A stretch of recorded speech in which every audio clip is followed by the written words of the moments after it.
بسم اللہ الرحمن الرحیم۔ السلام علیکم۔ ربی اشرح لی صدری ویسر لی امری واحلل عقدۃ من لسانی یفقہوا قولی۔ اللہ تعالیٰ نبی کریم صلی اللہ علیہ وآلہ وسلم نے فرمایا کہ اللہ تعالیٰ کے کچھ خاص لوگ ہوتے ہیں۔ صحابہ نے پوچھا وہ کون ہیں؟ فرمایا اہل قرآن، وہ اللہ والے اور اس کے خاص بندے ہیں۔ اسی طرح ایک اور جگہ آپ نے فرمایا کہ قرآن پڑھا کرو کیونکہ یہ قیامت کے دن اپنے پڑھنے والوں کی شفاعت کرے گا۔ پچھلی آیات جب ہم نے پڑھی تھی تو اس میں یہی ہم نے پڑھا تھا، ان آیات میں تھا کہ وہ دن ہے جو برحق ہے اور جو قیامت کا دن ہے وہ ضرور آئے گا، اور وہ دن ہوگا جب کسی کی بھی سفارش قبول نہیں کی جائے گی، نہ ماں باپ کے لیے اولاد کی، نہ اولاد کی ماں باپ کے لیے، نہ کسی اور رشتہ دار کی، کوئی بھی کسی کی سفارش قبول نہیں کی جائے گی، اور وہ بڑا سخت دن ہوگا۔ تو آپ دیکھیں کہ وہ دن جب کسی کی بھی جو خونی رشتے ہیں ان کی بھی سفارش ایک دوسرے کے لیے قبول نہیں کی جائے گی، لیکن صرف ایک قرآن پاک ہے جو اس دن سفارش کرے گا اپنے پڑھنے والوں کی۔ تو میرے بہنوں اور بھائیوں، ابھی بھی بہت وقت ہے، ابھی بھی وقت ہے، آپ پڑھ لیں، اس کو پڑھیں، اس کو سمجھیں، اس پر عمل کرنے کی اور اس کو آگے پہنچانے کی کوشش کریں۔ آپ ایک سٹیپ اٹھائیں، ایک قدم اٹھائیں، اللہ تعالیٰ کہتے ہیں نا کہ تم میری طرف چل کے آؤ گے تو میں تمہاری طرف دوڑ کے آؤں گا، اور یہ حقیقت ہے، ان باتوں میں بالکل حقیقت ہے، سچائی ہے، 100% یہ باتیں سچ ہیں کہ جب ہم کوشش کرتے ہیں کسی بھی کام کے لیے نا، جب ہم نیکی کرنے کی کوشش کرتے ہیں تو آپ یقین مانیں کہ رستے خود بخود کھلتے جاتے ہیں۔ جب ہمارے دل میں شک و شبہات ہوتی ہے نا کہ یہ ہوگا نہیں ہوگا تو پھر راستہ نہیں نکلتا ہے، لیکن جب ہم سٹیپ اٹھا لیتے ہیں کہ میں نے یہ کام کرنا ہے، یہ اچھائی کا کام کرنا ہے، تو اب یقین مانے کہ رستے کھلتے ہیں، آپ کر کے دیکھیں۔ اور اللہ تعالیٰ کہتے بھی ہیں نا قرآن پاک میں کہ نیکی میں پہل کرو، یعنی کہ دو طرح کے لوگ ہیں، ایک تو لوگ ہیں جو نیکی کرتے ہیں، اور جو دوسری طرح کے لوگ ہیں وہ نیکی میں پہل کرنے والے وہ لوگ ہیں، اور وہ لوگ پہلے والے لوگوں سے اوپر ہوں گے قیامت کے دن، یعنی کہ نیکی میں پہل کرنے والے لوگ۔ تو ہم نے بھی کوشش کرنی ہے کہ ہم نیکی میں پہل کریں اور خوشی سے کریں۔ آپ نے منہ بنا کے نیکی نہیں کرنی، نیکی کرنی ہے تو خوشی سے، پوری خوشی کے ساتھ، اخلاص کے ساتھ نیکی کرنی ہے، پھر آپ دیکھیں کہ اللہ تعالیٰ آپ کے لیے کیسے راستے بناتا ہے۔ اور آپ نے قرآن پاک ضرور پڑھنا ہے کیونکہ یہ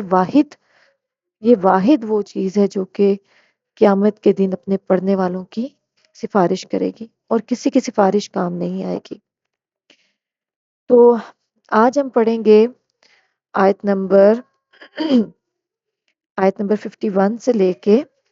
پہلے 51 آیت پڑھتے ہیں اور 54 تک ہم پڑھتے ہیں آج، ٹھیک ہے؟ چلیں۔ وَإِذْ اور جب، وَعَدْنَا وعدہ کیا ہم نے موسیٰ سے، 40 لیلتن راتوں کا، ثم پھر، اتخذتم بنا لیا تم نے، العجل بچڑے کو، معبود، من بعدہ اس کے بعد، وانتم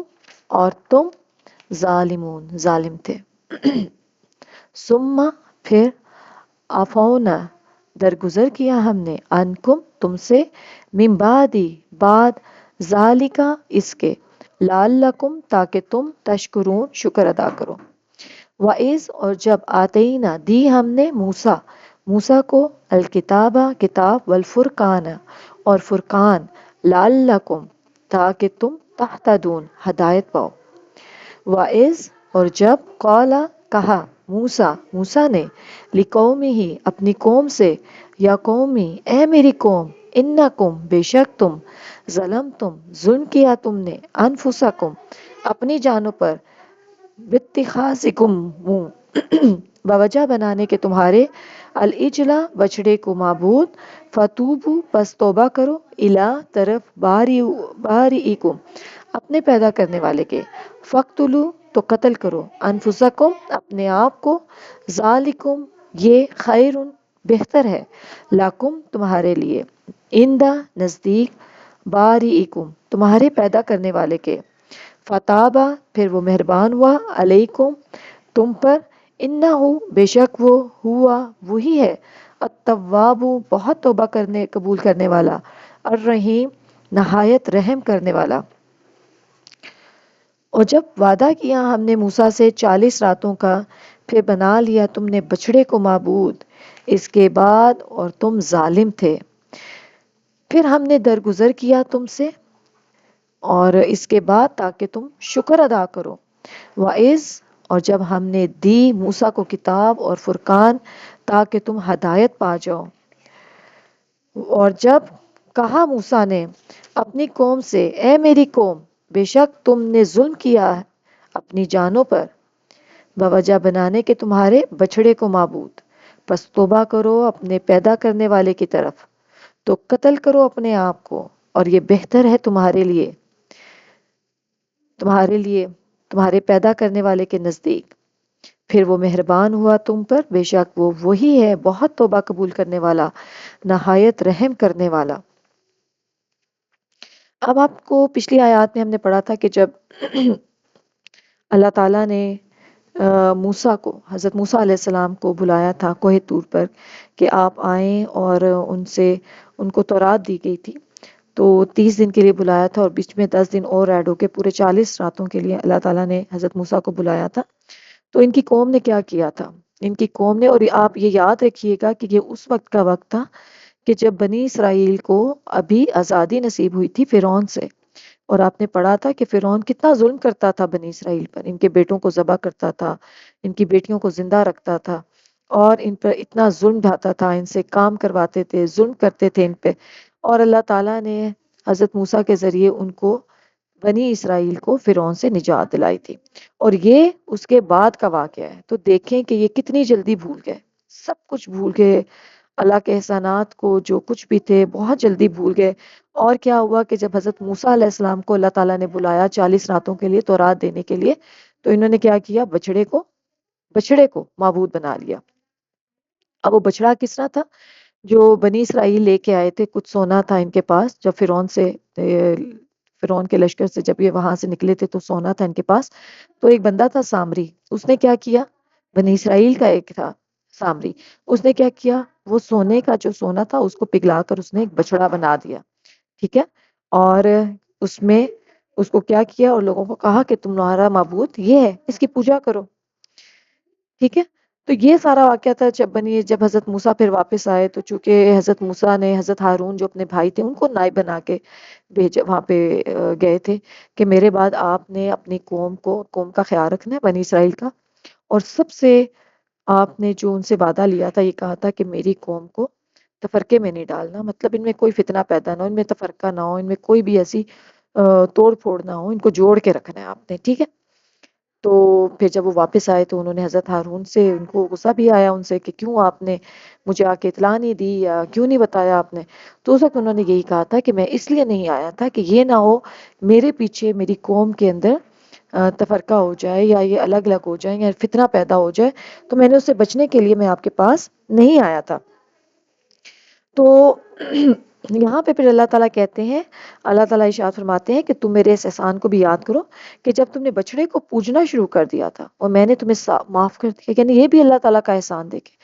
یعنی کہ ایک ایسا گناہ جو اللہ تعالیٰ کبھی معاف نہیں کریں گے وہ شرک ہے، ٹھیک ہے، سب سے بڑا گناہ جو ہے کبیرہ گناہوں میں وہ شرک ہے، لیکن اللہ تعالیٰ کتنا مہربان تھا کہ اللہ تعالیٰ نے اس کو بھی معاف کر دیا۔ اور جس وقت موسیٰ جو ہے جو میعاد مقرر کیے کے لیے گئے تھے، جو اللہ تعالیٰ نے ان کے لیے مقرر فرما دی تھی، اور وہ میعاد تقریباً 40 رات تھی، جس کا ذکر جو ہے سورہ اعراف کی اس آیت میں ہے، اور ہم نے موسیٰ سے 30 راتوں کی میعاد مقرر کی، کوہ طور پر گزارے، اور 10 راتیں مزید ملا کر اسے پورا کر دیا۔ کہا گیا ہے کہ اس سے ذوالقعدہ کا پورا مہینہ اور 10 راتیں ذوالحج کی مراد ہیں، اور یہ فرعون سے انہیں خلاصی عطا فرمانے اور سمندر سے پار کرا دینے کے واقعے کے بعد کی بات ہے۔ دیکھ لیں کہ کتنی جلدی بھول گئے سب احسانات۔ اور جب ہم نے موسیٰ کو کتاب عنایت کی، ٹھیک ہے، کتاب یا فرقان کیا چیز ہوتی ہے؟ فرقان سے مراد وہ شے ہوتی ہے جس سے حق و باطل اور ہدایت اور ضلالت میں فرق کیا جا سکے، یعنی کہ یہ وہ کتاب ہے جو حق اور باطل میں فرق بتاتی ہے، اچھائی اور برائی میں فرق بتاتی ہے، اور ہدایت اور ضلالت میں فرق بتاتی ہے۔ اور کیوں دی؟ تاکہ انسان ہدایت پائے۔ اچھا، اب کیا ہوا؟ تو اسی میں جو اللہ تعالیٰ یہاں پہ فرماتے بھی ہیں، اور بے شک ہم نے فرعونیوں سمیت پہلی امتوں کے ہلاک کرنے کے بعد موسیٰ کو کتاب دی جو لوگوں کے لیے بصیرت، ہدایت اور رحمت ہے، تاکہ وہ نصیحت پکڑیں۔ لیکن دیکھیں یہاں پر پھر بھی انہوں نے نصیحت نہیں پکڑی اور فوراً سارے احسانات بھول گئے۔ اب یہ کیا ہوا؟ لیکن یہاں پر اللہ تعالیٰ کا دیکھیں کتنا غفور الرحیم ہے کہ یہاں پر بھی اللہ تعالیٰ نے ان کو معاف کر دیا۔ بچڑے کو انہوں نے معبود بنایا، پھر بھی حضرت موسیٰ نے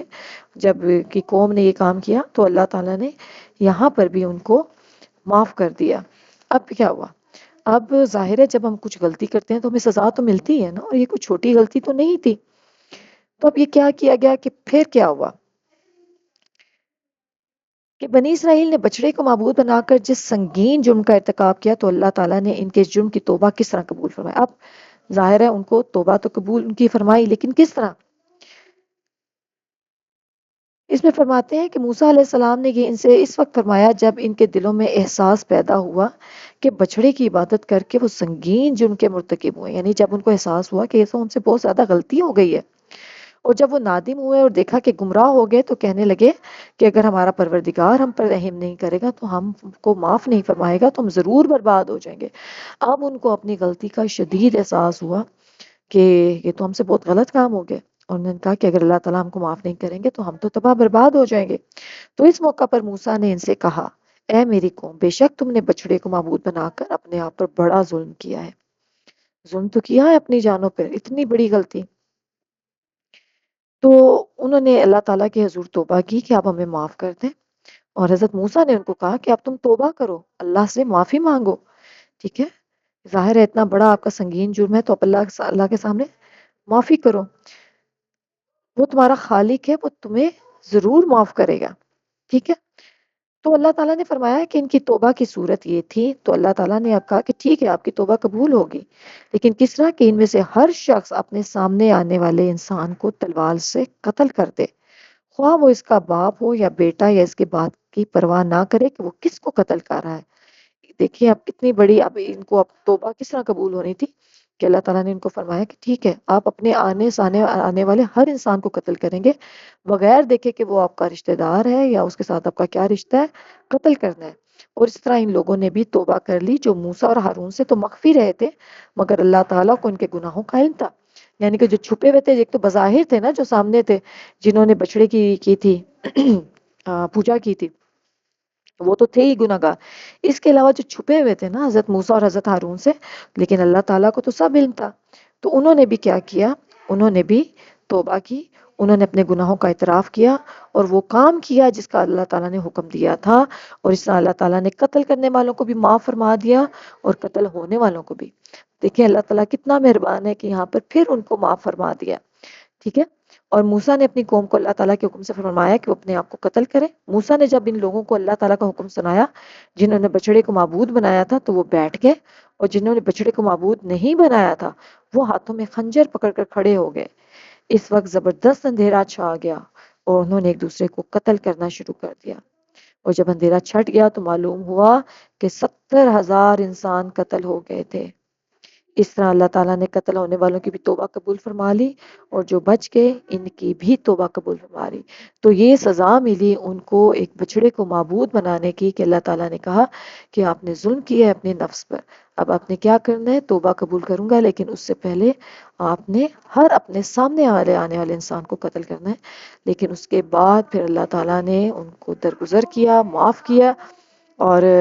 ان کی توبہ قبول ہو گئی، جو قتل ہو گئے ان کی بھی، جنہوں نے قتل کیا ان کی بھی، سب کی توبہ اللہ تعالیٰ نے قبول فرما لی۔ تو میرے بہنوں اور بھائیوں یہ تھی آج آیت نمبر 54 تک ہم نے پڑھا ہے۔ آپ نے جو پڑھا، جو آج سنا، کوشش کریں اس کو خود بھی قرآن کھولیں اور اس کو پڑھیں، اس کی تفسیر پڑھیں، تو آپ کے دل کو بہت سکون ملے گا۔ آپ دیکھیں گے کہ ہمارا رب کتنا مہربان ہے، کتنا رحم دل ہے، کتنا رحم کرنے والا ہے، وہ معاف فرماتا ہے، بڑے سے بڑے گناہوں کو بھی معاف کرتا ہے، یعنی شرک جیسے گناہ کو بھی اللہ نے معاف کر دیا، لیکن کب؟ جب انہوں نے احساس جرم انہوں نے فیل کیا، جب وہ نادم ہوئے اپنی غلطی پر۔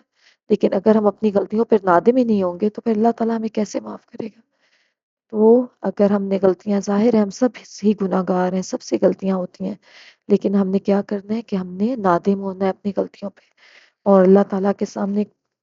توبہ کرنی ہے، اور اللہ تعالیٰ سے دعا کرنی ہے کہ یا اللہ آئندہ ہمیں بچا ایسے گناہ سے، کیونکہ یہ بھی توفیق اللہ تعالیٰ ہی دیتے ہیں، انسان کے بس کی بات نہیں ہے کہ وہ نیکی کرے یا گناہ سے بچے، یہ سب توفیق اللہ تعالیٰ کی ہے۔ تو اپنے رب سے مانگے، وہ بڑا مہربان ہے، بڑا رحم کرنے والا ہے۔